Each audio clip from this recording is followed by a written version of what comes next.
आज के इस वीडियो में बात करेंगे about a green algae called as gonium. जो गोनियम है, it's a green algae, it's the genus of green algae which belongs to division chlorophyta. पहले हैबिट यानी इनका थैलस स्ट्रक्चर, ये सीनोबियम यानी कॉलोनीज बनाते हैं, जिन कॉलोनीज में there is fixed number of cells, या तो सेल्स 4 होती है, या तो सेल्स 16 होती है, या तो सेल्स 32 होती है हर कॉलोनी में। तो ऐसी कॉलोनी जिसमें number of cells is fixed. जो सेल्स की अरेंजमेंट होती है वो भी डेफिनेट होती है। यहां पर आप देखिए सेल्स की अरेंजमेंट कैसी है, फ्लैट क्वाड्री एंगुलर। तो this is quadri angular having 4 sides, और यहां पर दिस कॉलोनी और this coenobium is flat, it is flat just like a coin. ये आपको बॉक्स में स्फेरिकल सीनोबियम होता है, स्फेरिकल कॉलोनी होती है, लेकिन गोनियम में फ्लैट क्वाड्री एंगुलर कॉलोनी होती है। जितने भी गोनियम की स्पीशीज है, या तो उनकी कॉलोनीज में 4 सेल्स होंगी, या तो 16 सेल्स होंगी, या 32 सेल्स होंगी। और यहां पर इस कॉलोनी में जो सेल्स होते हैं वो बाइफ्लैजिलेटेड होते हैं। अब ये जो गोनियम है, ये कहां पर आपको मिलेंगे? ये आपको पूल्स में मिलेंगे, या बीचेस में मिलेंगे, या आपको तालाब में मिलेंगे, या किसी खाई में मिलेंगे, या किसी नाली में आपको मिलेंगे। अगर एक सेल की बात करेंगे तो एक सेल जो है इसकी शेप होती है ओवाइड या पायरीफॉर्म, मींस पियर शेप। आगे इसके लगे होते हैं 2 फ्लैजिला, एंटीरियर एंड पर 2 फ्लैजिला होते हैं, जिसके बेस पर 2 कंट्रैक्टाइल वैक्यूल्स होते हैं जो कि ऑस्मो रेगुलेशन में हेल्प करते हैं।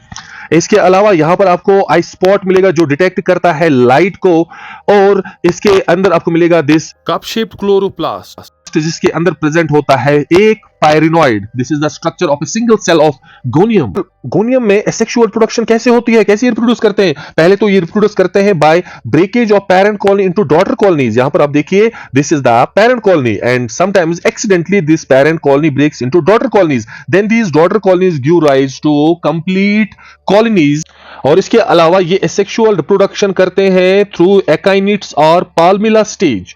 यहां पर क्या होता है, जो कॉलोनी होती है इट रिलीजेस सॉलिटरी सेल्स, यानी एक एक करके सेल्स को छोड़ती है ड्यूरिंग अनफेवरेबल कंडीशंस।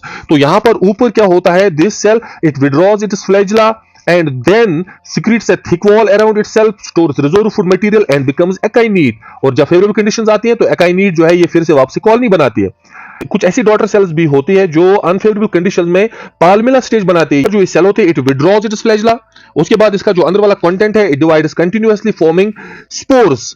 ये जो स्पोर्स होते हैं इन्हें पाल्मिलोस्पोर्स कहते हैं, और इस स्टेज को कहते हैं पाल्मिला स्टेज। ये कब बनता है? जब वाटर की डेफिशिएंसी हो, वाटर की कमी हो एनवायरनमेंट में। तो पाल्मिला स्टेज फिर से मैं थोड़ा आपको यहां पर बोलूंगा, this is the parent cell under unfavourable conditions. इसका जो इंटरनल कंटेंट होता है it divides continuously forming a large number of spores inside this cell. These spores are called as palmellospores, then favourable conditions return these spores are released. और फिर ये जो spores होते हैं अपना फ्लैजिला बनाते हैं और फिर स्विम करते हैं, और उसके बाद ये कॉलोनीज बनाते हैं। अब सेक्सुअल रिप्रोडक्शन गोनियम में कैसी होती है? It is isogamous type. यहां पर जो पेरेंट कॉलोनी है it first releases daughter colonies, फिर डॉटर कॉलोनीज में सेल सेपरेट होती हैं विच एक्ट एज गैमीट्स। और जो गैमीट्स होते हैं ये आइडेंटिकल होते हैं हर हिसाब से, so they are isogametes. And when fusing gametes are identical in all respects, we call such type of sexual production as isogamous type। ये जो fusing gametes होते हैं ये फ्यूज होते हैं, इनकी फर्टिलाइजेशन होती है, they form a zygote which is quadriflagellated, यानी उसमें 4 फ्लैजिला प्रेजेंट होते हैं। उसके बाद ये जो zygote है it undergoes rest, it secretes a thick cell wall, it withdraws its flagella, और कुछ टाइम के बाद it germinates to form a complete colony or a cenobium of gonium। So this is how sexual reproduction occurs in gonium। So this is all about gonium।